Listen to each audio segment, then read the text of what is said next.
Hello, everyone. Today, I am very excited to have Patrick Hogan, Managing Director at Honeywell Ventures, joining us for the Corporate Venturing Insider Series, where we have practitioners of corporate venturing sharing their learnings and their tips and best practices, and hopefully a number of golden nuggets along their journey. Patrick, welcome. Thank you, Nicolas. Great to be here. Thank you. So, Patrick, would you mind maybe spending 5 minutes to talk about your personal journey into corporate venturing? Yeah, I don't know how atypical I might be, but I'll share the journey because I think there's some good learning points. But I think, Nicolas, it kind of gets back to three areas that have struck me in my career. So it started with technology. I then got into commercialization. I like selling things. And then there has to be a strategy behind all those. So that's how I ended up here in the venture world just in the last year to do that. So I'll kind of kick off as a young person. I was very curious. And so I got in a lot of trouble. I used to take things apart. I would take apart my dad's stereo and then build a guitar amp with that. Or to my mom's chagrin, I actually built an electrolyzer cell in my bedroom while I was at high school. Caused a lot of noise and salt damage as well to do that. But I was trying to work out how things work. And that was kind of my passion. And I was fortunate to go to university and got into molecules. And I love chemistry and how all that worked. And found out I was pretty good at it. I could study. And more importantly, I really liked the application of that whole chemistry and molecular science. So I thought I was going to be an academic, Nicolas. And I ended up doing a PhD. But it was really applied, and it was in the area that was quite new at the time of MRI, so scanning. And so I had the great fun of building a lab, getting to play with some very big magnets and electronics. And by the way, I'm not a physicist. Playing around with some really cool chemicals and understanding how the body works. And every now and again, they let me loose on people. And I really got to see this whole ecosystem come together with the goal of obviously helping people get better quicker to do that. But looked it around and realized that life in academia, writing papers, teaching, I really enjoyed, but I wasn't super excited about it. So I got my first professional job, my real paid job, in today what we would call biotech or a biotech startup. We didn't call it that in those days, and I'm going to date myself, but it was last century, just to help you there with the calibration. I got to move from Europe to Santa Monica, and I thought, wow, this is my dream. And I was working in kind of clinical science and really getting involved in the area of diagnostics of diseases. And it was really cool until we had a sales meeting where the sellers said, this is really cool stuff, but no one's buying. They don't understand it. And I went, well, don't be silly. This stuff's easy and it works. And so I got out on the road and I started supporting sellers and getting involved with the customer. And of course, that was a giant awakening, right? Where you really hear what the real world wants and what customers are concerned about. And it was very different to what I thought in my lab to do that. So that was kind of an area where I kind of caught the buzz of technology and selling and getting a solution that wins for everybody, the customer, the company, as well as individually. And I found out I was more probably competitive than I thought, than I really thought I was going to be. So it got me more curious about how do products come to market. And it turned out I had a couple of roles in private equity with mainly kind of science-based instrumentation type companies, and a lot of it in the oil and gas sector. So I had to retrain my domain, very international, got to work both onshore and offshore, which was really exciting. And ended up learning a lot more about, again, how do you build a strategy? How do you build a product line and take it all the way to market from a concept all the way through to commercialization and scale? And then got to learn the harder stuff about, there's a whole bunch of inventory from the previous family. How do you keep that product alive? How do you manage forecasts? How do you bring it to market? And really deliver, which corporations require, is on both growth and profit, while also keeping the customer happy and constantly feeding that innovation cycle to do that. So I kind of grew up in the product world, Nicolas, and then I had a kind of a coaching session and wanted to think a little bit more about getting into consultative services. So I'm kind of relatively early career in my late 30s and kind of retrained to be kind of a business consultant, and ended up working for a couple of energy companies selling some really awesome technologies and capabilities, and got back into the actually here in the US as well. So I was able to kind of move around the world, get my family bedded down here in the States, which they've really enjoyed.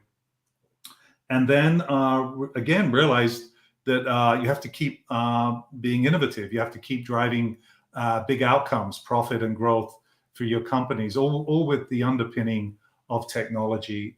And I ended up back in a role through an acquisition. I actually got divested with the company, did my first and probably my only software.com company, which guess what? Oh, you did. I did. Didn't work. That's why I'm doing this job probably today. But I ended up coming back to one of the companies, private equity, that I worked with, and they asked me to help them get sold. And we got acquired by a big company. It was Honeywell. So that's how I joined Honeywell. And that was 20 years ago. So wow. I'm thinking, right, I'm this non-typical guy, came from a very different background. I'll probably be here for weeks or months before they work it out and I'll kind of move on. And that didn't happen. And I'm very glad to say that they continued to challenge and train and give me many different roles. And predominantly, I've worked now in all the many different Honeywell businesses. We're in aerospace, we're in safety, we're in automation, we're in life sciences, we're in buildings, huge eclectic range of different technologies. And I was kind of in a number of roles that were different titles, but think of it as head of strategy, head of marketing, getting involved in big functional roles like transforming how we do commercial and sales excellence and pricing. Really got to enjoy what we call commercial officer roles, CCO type roles. And in the last year or so, I got asked to step in and run Honeywell Ventures. So didn't come here through the normal route. I would say that what helped me get here was understanding the company very well and knowing who to go to in each of our business units and worked with many of the leaders. B, I'd worked and helped with probably 10 or 12 big acquisitions. So brought other companies all the way from their startup phase into the corporation and helped with the integrations and really had a lot of empathy. That's how I joined a big enterprise. And then internally, Nicolas, we have what we call BTIs, breakthrough initiatives. And think of these as our internal startups. And these are businesses where we take our best and brightest, take them out of their day job and challenge them with a PowerPoint and say, you have $0. We have a great idea. Can you now build a business from scratch that can scale maybe to over $100 million in 3 years?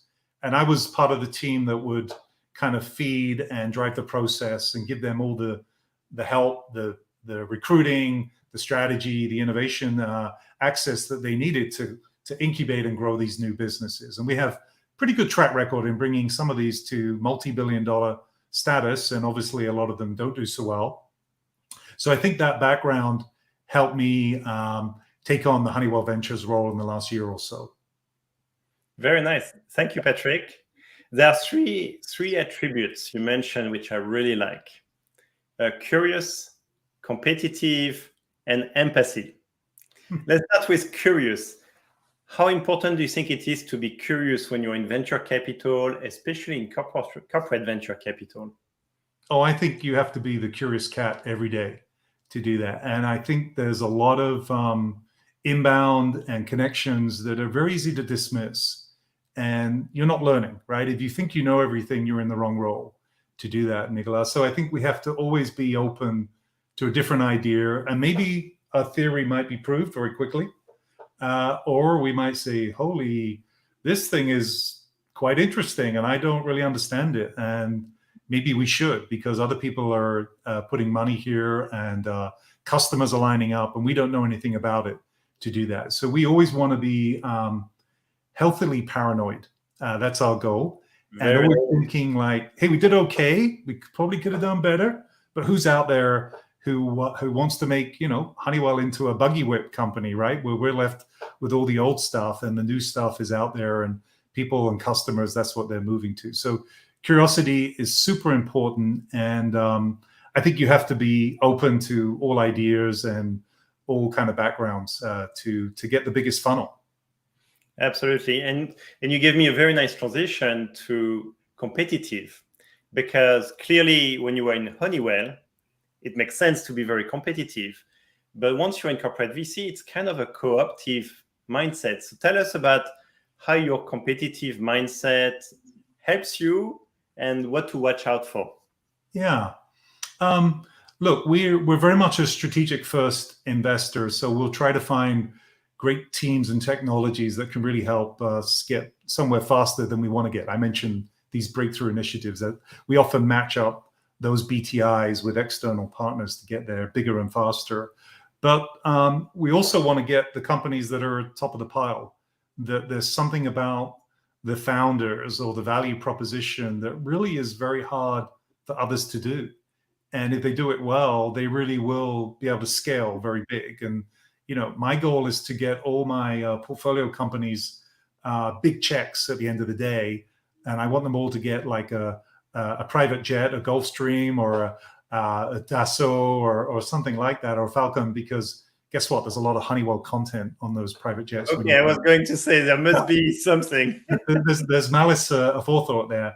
But obviously, when they do well, we do well at the same time. And clearly, the guys and girls that have something very awesome, they have that superpower about their capability or a tremendous insight about their marketplace, those are usually the competitive edges that we're looking for. And I would say part of the currency of the ventures team is also how do we parlay information and insights back to the corporation. And so it's very much a qualitative KPI. It's hard to measure. Nicolas, I know you've done very well at that at TDK, at learning how to share that knowledge. But I think that's our primary currency is, are we helping bring an outside-in view first? Is it going to be competitive, meaning disruptive? If we don't look at it, someone else is going to use it to compete with us and against us. And I think that drives us all the time. So definitely it is a team sport. Definitely it's all about how we all got there together versus what did I do or did I get to the top of the pile. But the competitive gene never stops coming out. Yeah. And I think it comes back to your mention of healthy paranoid, which is what is going to disrupt Honeywell in the future. Let's move to the third attribute you mentioned, which I really like, empathy. And you put it within the context of having been involved with 10 to 12 acquisitions before you joined to lead the CVC. So tell us about empathy and why you think the acquisitions actually are relevant, this experience, for what you do today. Yeah, always have to walk in someone else's shoes, right? To understand their world, their business, their context. And I think that's whether we're leaders of people and hiring teams, or whether we're trying to get into a kind of a new technology or a new area to do that. The acquisition background, I think, really helped me because both our companies are very large and we're very hard to navigate and maybe a little scary. I think you and I have probably been in these companies for a while, and we can understand how to what it's like when a very large company goes and visits a small startup. And so we need to be empathetic with their time and their resource. They're very busy. They don't have a lot of time and energy to kind of do industrial tourism, for example, right? And kind of allow people to come in with no interest really to follow through. So try to be very keen about, why is this a good fit for both of our teams? Why should we both invest together, people and time and knowledge share? And, are we really going to sign that mutual NDA? And then when we do, what does that mean together? And be very respectful. A lot of people are worried about maybe contaminating or diluting IP. And that's something we're very, very rigorous about. We have a lot of IP we like to protect, and we're very respectful of others. And we know that in smaller companies, people often have 3 or 4 or 5 roles. So there isn't an opposite number for everyone in Honeywell to go meet. So again, we try to be very cautious about the amount of time that we take to make our decisions, so that we don't wear them out. But at the same time, we're also trying to show them the breadth of a large company like Honeywell. We do have people in maybe different roles, Nicolas, that smaller companies don't have, like government relations or centers of excellence for cybersecurity or for user design. So we have great laboratories and tools that we can share with our startup friends to get access to. So being empathetic to what they need also helps us to open the kimono of a much larger corporation and start to share with them people and tools that can probably help them get there faster as well to do that. But I think we have to be good stewards. We have to kind of titrate and drip what's important, and then also be aware that, on both sides of the fence. I mean, Honeywell's a publicly traded company. We get very busy for the end of every quarter. Mm-hmm. Things go quiet. You're probably not going to get a lot of meetings or visits to the Valley from executives from other parts of the world at the end of a quarter, right? So we just try to be very empathetic with both agendas and both prioritizations. I think there was a number of golden nuggets, but what I would like to double click here is how you find the right balance between not taking too much time from the entrepreneurs, but enough to actually show the value that you can bring. And also, I'm guessing the insights and the depth of knowledge that helps you to do the due diligence.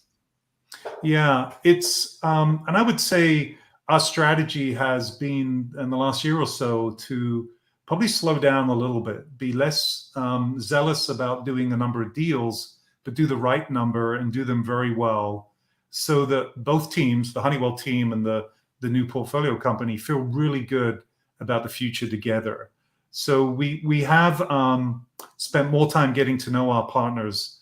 Some of them might tell you that it's a little bit of a torture track, but we do want it to be very symbiotic, and we want everyone to be very comfortable all the way up to literally the chairman level, that this is going to be a really good relationship. It's highly strategic, and we know what good looks like, and we know when to expect good to happen on both sides to do that. So that's been our strategy, and it does mean that we've probably had very patient founders who've shared their value prop a number of times. Sometimes we didn't get it, or we needed another set of questions. And can you show us again? Or can you maybe go and talk to one of your customers directly? Or let's go meet some of your syndicate partners who've also made those assessments. So we're spending more time not only with the companies, but around the companies to get to know them better. And I think they appreciate that we're investing the right amount of influence and assessment to really help them. Then we really try to make sure that they get to know senior leadership at many different touch points within our organization, both virtually, and it's great to bring people out to whatever hub. Here in the States, there's many great cities where a lot of startups are located, as well as in Israel, Middle East, Asia as well, in the UK and Europe, etc. to do that. So we like to build those relationships, because ultimately that's where the business gets done. That's where the aha moments happen. We just had a big technology symposium, brought all our kind of top 400 CDOs together. And guess what? We had a number of our venture partners and prospective candidate companies come in. They were on panels. They presented. They were part of the Shark Tank kind of event we had. So we like to build this family where the cultures are around learning, around sharing, and getting big problems solved together. And we believe those are the kind of harmonics that will fit well. And people that like that, I think, also know that we're going to be a good long-term partner with them as well. I love your point about harmonics, which is all about the why we should be in business together. We should join the journey. Wow, this is so nice. Let me move back to your journey, and starting earlier with the educational part. You have a PhD, but you made a distinction to say it was an applied PhD. Tell me more about why that mattered and how it's helping you today as an investor. Yeah. So I was student number one in a brand new laboratory, which was awesome, right? It was called medicinal chemistry in Cambridge, the old one, not the new one, right? To do that, the one over there. And we had a lab, but the lab was empty. And I was student one, so I had to learn how to saw and put shelves up. And So so very applied. yeah, it's very applied. I was like, oh, okay, this was a good. By the way, I'm not very good with a saw or a hammer, so you definitely don't want me to help out with any home improvements to do that. So it got very applied, and then my boss was transitioning from Canada to the UK.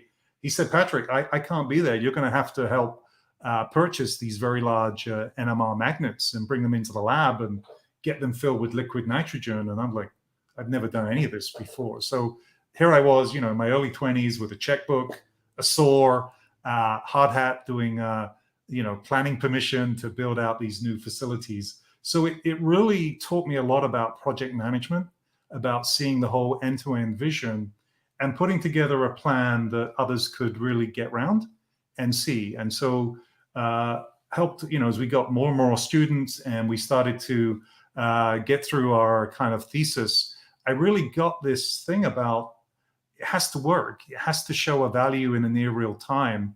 We've put all these resources, all this money together. We're working on behalf of so many people that are expecting a result. So it really, I think, pivoted from being in love with the science and the purism, right, of doing really good technology and science for its sake. By the way, we need that, and we leverage a lot of university support today. But I realized my soul or my DNA or my je ne sais quoi, whatever inside of me was like, you got to go out and demonstrate that this thing works, that customers like it. And so this was sort of before the world talked about agile or MVOs, but that's kind of what we were doing. Go out and test, break things, bring it back. And I like that. I like getting my fingers dirty, and that's what I'm good at. I'm a starter. I'm probably not the guy to operate a factory at high speed every day, but I'll get things up and running. That's kind of what I'm good at. If I had forgotten the question I asked, I would think you just described how you created a startup. So let's call it a super applied PhD. And that leads to my next question, which is you mentioned about you also had experience in a startup and that didn't work out exactly the way you expected. How that experience and the challenges that came with it helped you? Yeah, it really did. I think so. My startup was in the world of knowledge management and document management. So federating knowledge across large corporations like a big pharmaceutical company or an energy company. Many of these companies have people and research and assets all over the world, and they don't know what each other's working on. And so they kind of miss out those areas to do that. So again, dating myself, unfortunately, this was in a world where data science and data visualization weren't yet the terms. And we were doing a lot of those novel areas.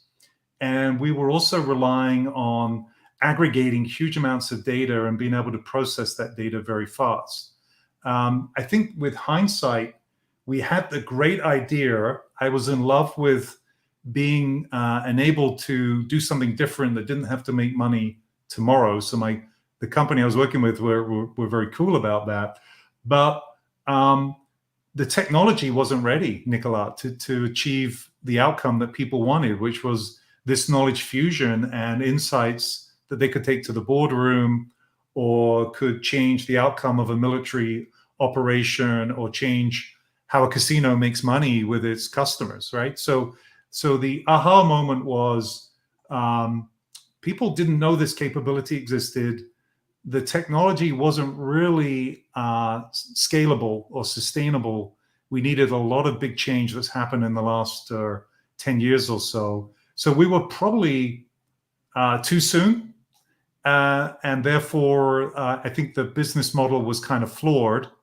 So that was, I think, my learning curve was just because it's cool, maybe you had potentially a lot of stock that you were going to make when it all went well. How will you make it work today? And is there a customer who really is pulling you over the table saying, I need it and I need it now, and I can do with what you have today. That's good enough. And we didn't have all those components to be successful. So that's what I look for when I'm on the other side of the table now, chatting with really awesome new entrepreneurs about, their business model. How does it scale? Who's kind of a typical customer zero today? Why do they need it? Why do they need it now? And what is it that you guys and girls do that's different to everyone else that's worth talking to? And sometimes people really get that story and they can convey it very well and do it awesomely. And others, you have to help them get there, Nicolas. That's maybe our job, to help polish and get there. And other times it's like, hey, come back when you're ready. Yeah, I don't think you're ready yet. Or maybe we're not a good fit because we're running at a certain pace. And if you can't run at the same pace, we're not going to be a good fit for one another. So now I want to talk about bias and how it could influence your investment decisions. And here I can even put this in the context of tension. Honeywell Ventures is looking at disruptions in the future, things that have not yet happened, but you can sense it could happen. And then you have your bias of that startup that was too soon. You have this sales background where you like to match an immediate need from customers to a product. How do you reconcile this tension between you need to invest when it's typically too soon to the point where you actually want direct connection with the business? Yeah, that's a good one. And we're learning, I think, to be more patient. I think we set our stall up originally that we would get near-term results or some eureka event quicker. And when I look at our own internal incubators, they're probably not that fast either, right? So you have to goes back to the empathy word. A lot of startups got founded maybe 10 years ago. They're still starting. They're still getting there, right? And they've pivoted and innovated. And so a startup isn't necessarily a company that's 1 or 2 years old either, right? There's plenty out there that fit both types. So that was, I think, a big lesson that I had to translate back into the corporation. The other piece we've had to look at is our selling motion. So go back to the sales angle. We get involved in very large, long cycle projects like bringing a brand new air platform to market, maybe with a 30-year life cycle. The technologies you need for that have to be approved by like the FAA and other big bodies. So the speed of innovation there is a little different than maybe it might be to some of our more almost like consumer level technologies where we help bring portable computing to the retail environment and or to the digital warehouse today. Those cycles are almost like an iPhone. They're changing every 4 or 5 months, and people are expecting more upgrades and a sticky ecosystem that's always reflecting and changing with the dynamics of the business to do that, like an e-commerce scenario. So I think we've had to work out that not everyone is the same. Don't treat everyone with the same lens. We call it trying to make everyone wear a medium-sized T-shirt.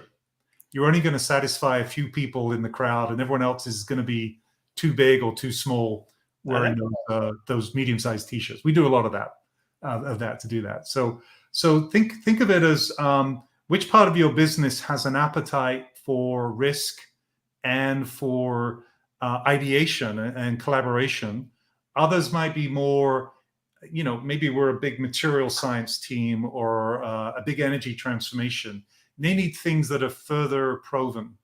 And while we're excited about de novo science, we're just probably not the right fit to help you today.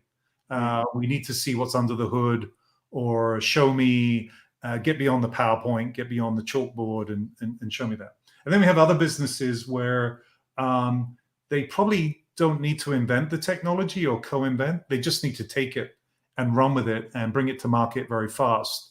And so they can have a very different relationship with our partner companies as well to do that. So I think that's been a big pivot for us, and applying the right lens and then matching up the not only the sales cycle in our different business models, Nicolas, but maybe also the appetite of those business leaders. And you have to be empathetic again with where are they? Maybe they're at the top of their business. They're performing super well. They're the market leader, and they can take time out to go and see what's outside. Maybe they're in the down curve of their business cycle, And it's all about meet the month, meet the quarter, rationalize. The market's turned upside down, COVID, inflation, all these big headwinds that they're dealing with. And so again, you have to be relevant and timely with how you approach those business leaders and their CTOs, et cetera, with technology that is always going to be awesome and cool, but is it making sense today in my business world with my particular headset? And I think it touches on the other side of empathy, not just to the entrepreneurs only, but also to the mothership. And I like the way you mentioned relevant. And here, maybe we can talk about your journey, 20 years in Honeywell, in so many different functions that can only help you with having empathy and focus on relevance to them. Can you talk to us about which part of your journey of 20 years were the most pivotal for you to sharpen these skills? Gosh, yeah, a couple of different areas. So one, when I first joined Honeywell, it was in an area of scientific measurement of explosive and toxic gases. And so we joined the company and they said, by the way, we tried to do this ourselves. We can't do it. It's harder than we thought. And we said, yeah, you have to meet all these laws, all these physics requirements, certifications, etc. And so we're able to bring something to the party right away that they felt was respectful. And that helped us build out the business. And then we went after other companies to do that, to help fill out the portfolio. And we were kind of given the carte blanche to go fill out the portfolio and build the adjacencies that we couldn't do ourselves around that. So that really helped me think about how do you build a portfolio both organically, inorganically, and also through alliances or some kind of go-to-market strategy to do that. So I think the first lesson there, Nicolas, was a little bit of humility that you're not always the brightest there, out there. And there's awesome, excellent innovation and entrepreneurs and very established companies that you do need to connect with. And frankly, your customer wants that. I think that's what I learned. And we're still learning is customers like the fact that big companies like TDK and Honeywell can provide everything they need, but they care less about how you get the components. They care more about the fact that you curate and bring a big solution together. Yep. So I think that's a big story first, that Honeywell can be more interesting, relevant, sticky with our customers if we also expose them to what's going on in the tech world.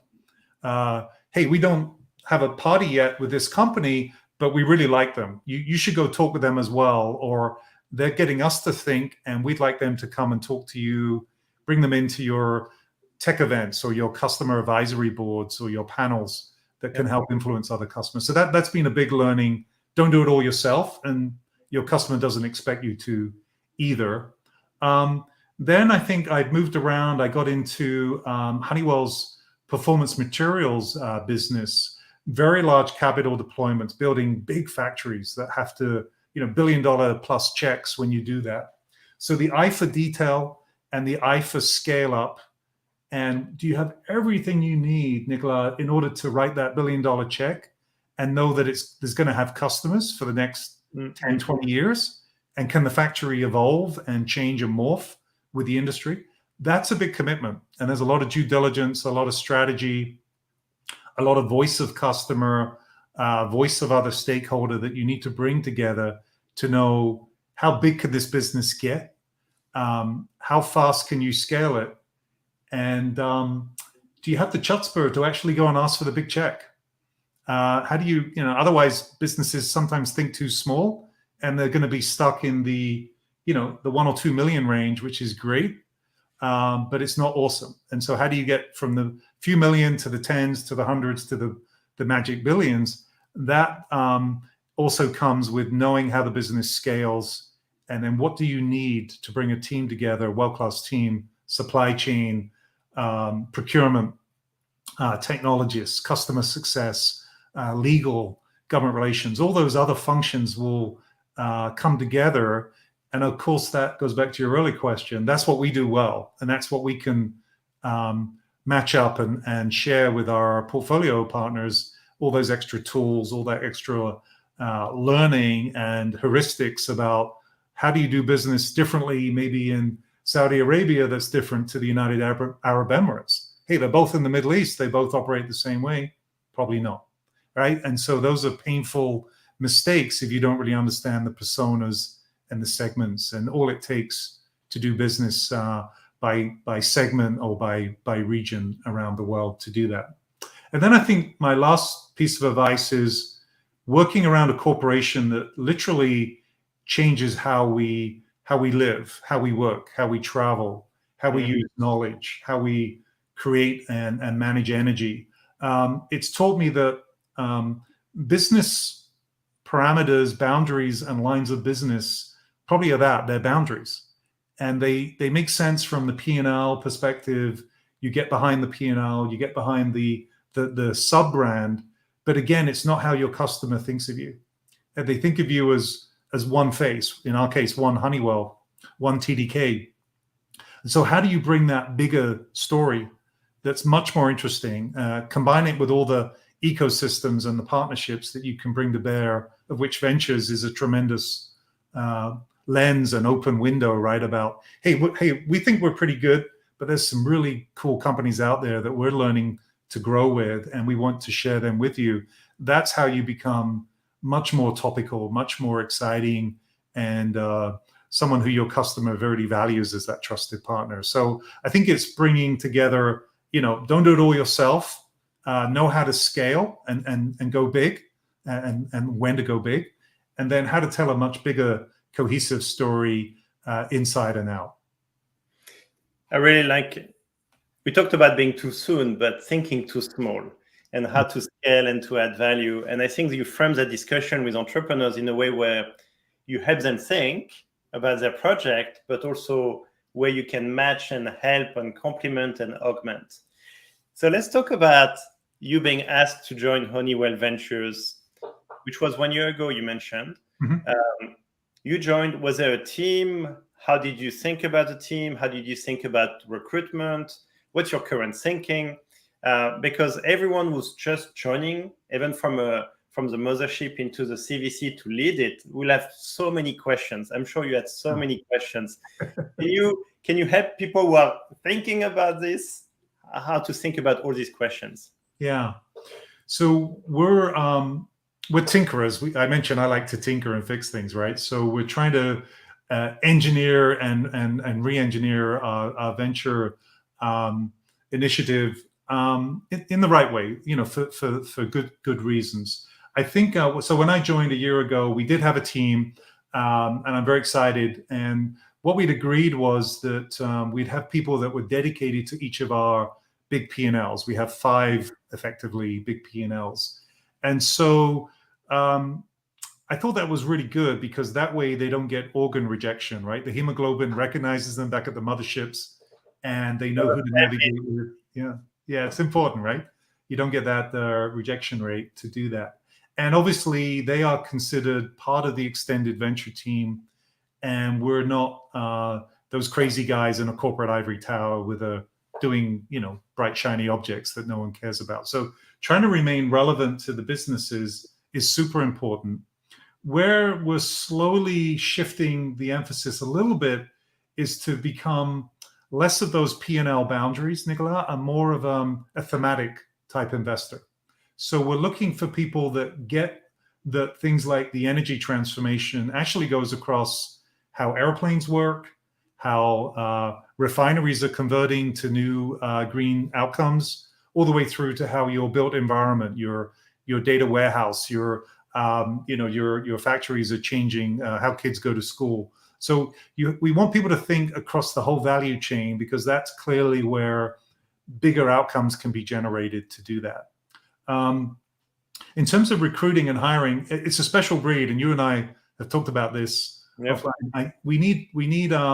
We talk about athletes, and if you keep with the athletic analog, it's probably a decathlete that we need. Someone who can do 10 things, right, quite well.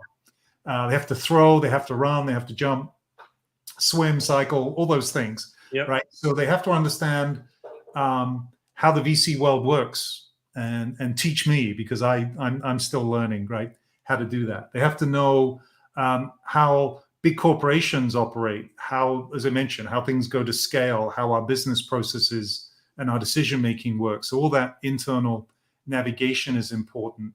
They have to have an eye for technology and the differentiation. Look for those things that make a business awesome and competitive, or those areas that will be the derailers that will probably inhibit them from growing. And so they've had cycles of learning. Maybe they've been in strategy roles, maybe banking or investment, M&A type roles, right? That's a very healthy background. Again, people who've had a financial background who can, okay, I love it, but get it down to the numbers. Show me how this will make money, and then show me how your technology or your business model works to do that. In Honeywell, we're blessed that we are surrounded by hundreds, if not thousands, of smart engineers and CTOs and people with an IP background. So I look at that. My team is 100,000 people, Nicolas. They just didn't get the memo yet that they work for me. and I work with them all, and we swarm, and we kind of swamp around a particular program or a project or an initiative. So first define the theme and the area and the roadmap area, then get down to a portfolio, list of companies that we're excited about, then go on the road and discover and ask questions, do some testing. Can we do some POCs?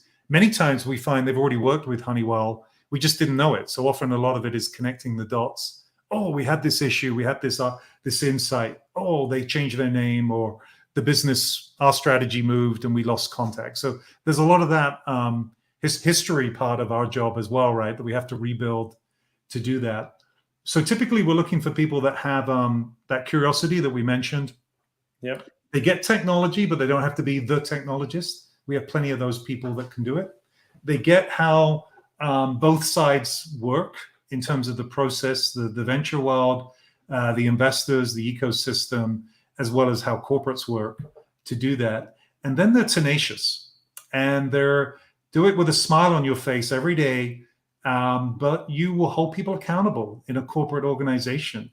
Hey, we said we'd get back in under 3 weeks. It's now 2 months. It's embarrassing. Why are we taking so long? What's moved, right? You said this was important. How do I get you on the phone? Can you get on a plane trip? Can you divert, your agenda to get to this particular hub, or go see these people, or go talk to them virtually or physically to do that? Meet them at a sales conference or a trade conference that might be going on where they're going to be at already to do that. So trying to have that velocity in our decision making is very important. We can spell it, but we don't yet have it, Nicolas. So I want to get more velocity in that decision making. And that takes a certain DNA of the people we're looking for that can navigate through those internal structures, can understand how those people tick, how they get compensated, how they are managing their own life and their own prioritization, and then get to them in a way that is relevant so that they can give more of a deep breath.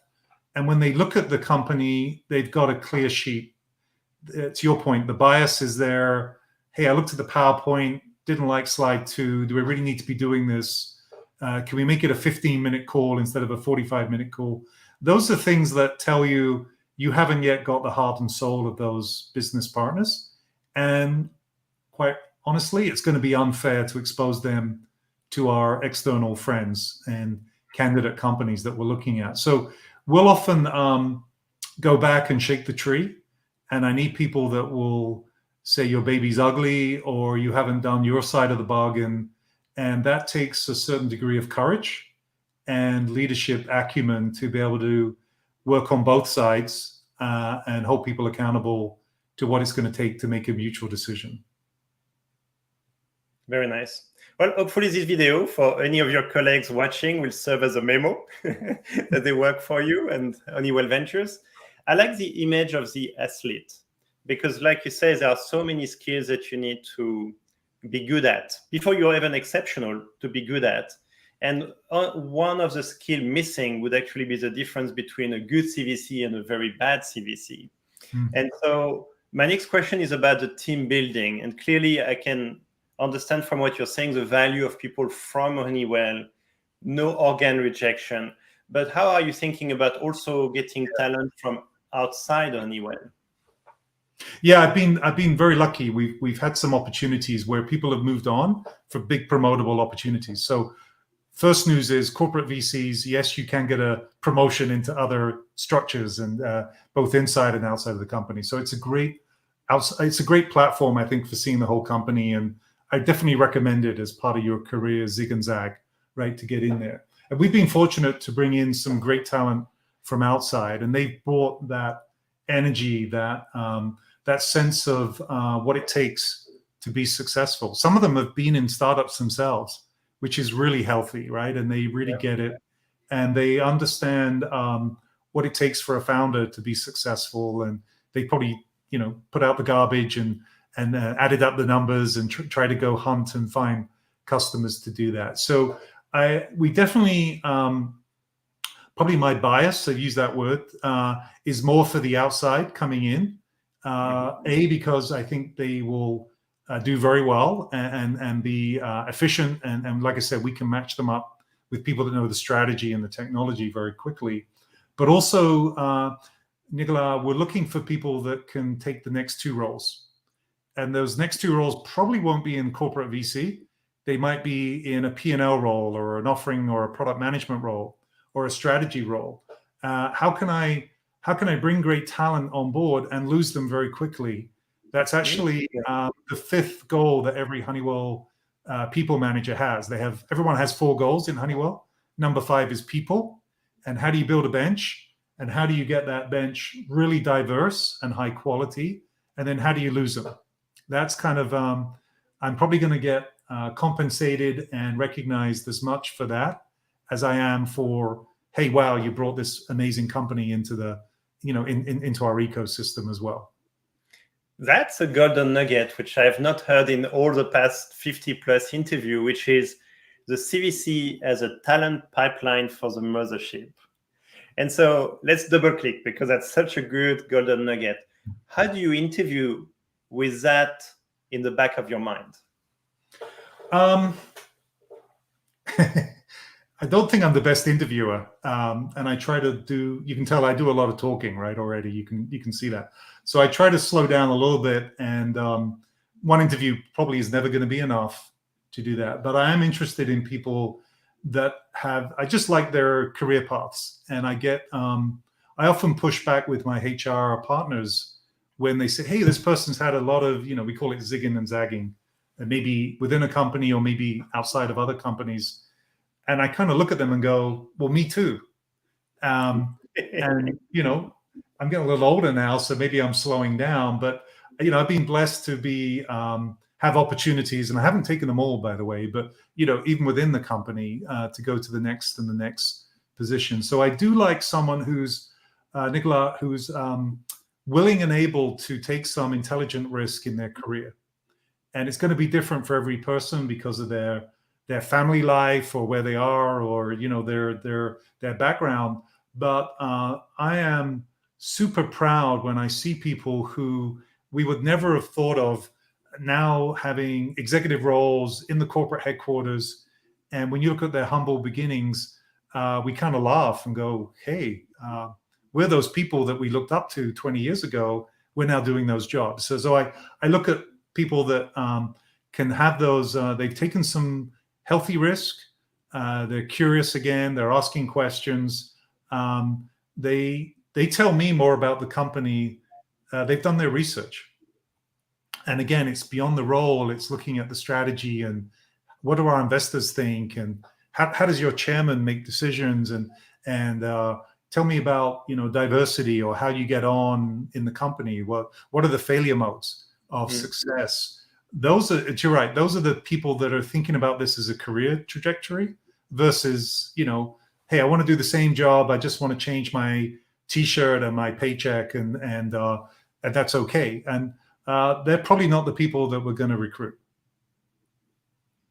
And so, what would be the type of red flags or yellow flags when you're in interview and you have your senses that are like, no?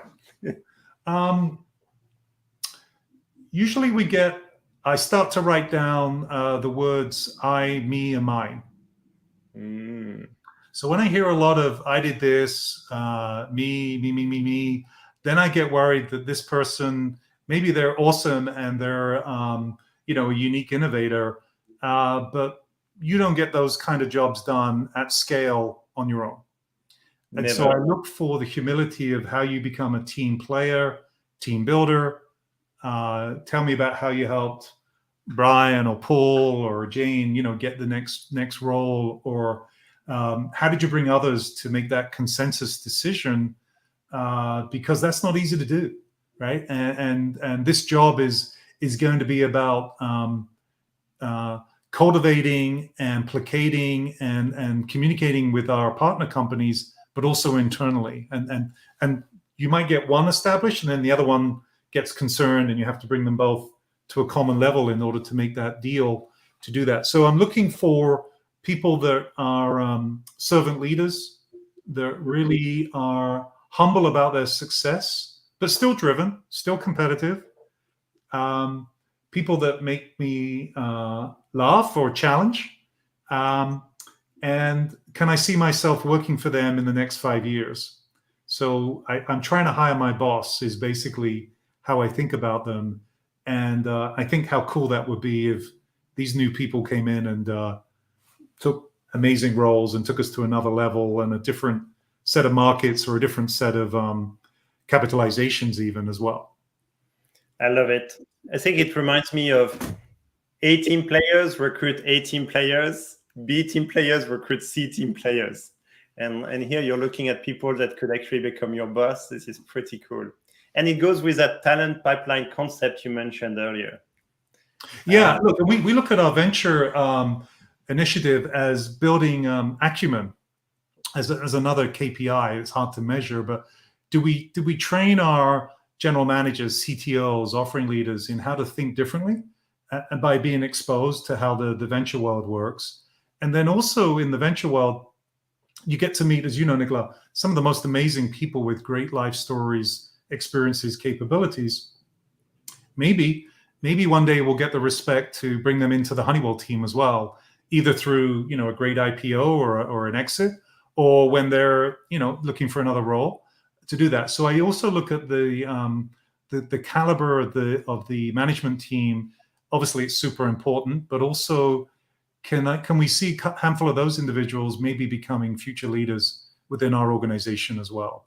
And as you know, we don't see enough people that are of different color, different genders, different persuasions as well. So that's an area that we're trying to change how we look at the venture selection criteria to reflect also our inclusion and diversity goals back at the corporate office as well.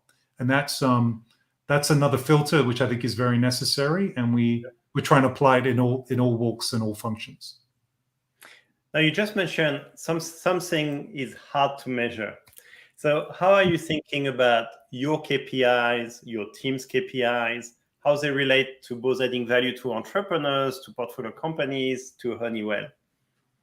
Yeah, we like to scorecard the heck out of everything. So in Honeywell, but they're often kind of more of a green, red, yellow. It's hard to put numbers to everything. We've got 5 KPIs that we use routinely every quarter, and we try to get them as leading indicators wherever possible. First one is, are we still strategically aligned? And that sounds like, well, of course we are. We invested.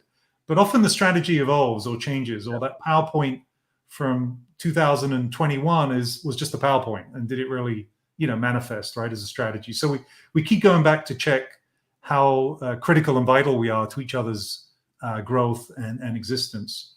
So that's the first levels, the yes. Next one is on the technology milestones. Clearly, is it differentiated? But are we hitting, not only are they hitting, the partner hitting their milestones, Nicolas, but also maybe we promised that we would integrate with them or have an API, or we would put their product inside our IoT device or firmware.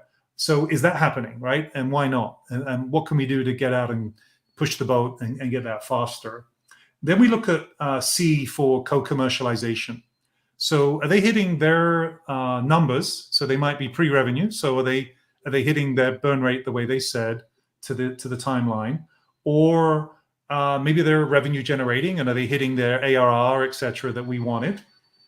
Someone's drilling outside, so I'm competing there with a little bit of noise. Sorry about that.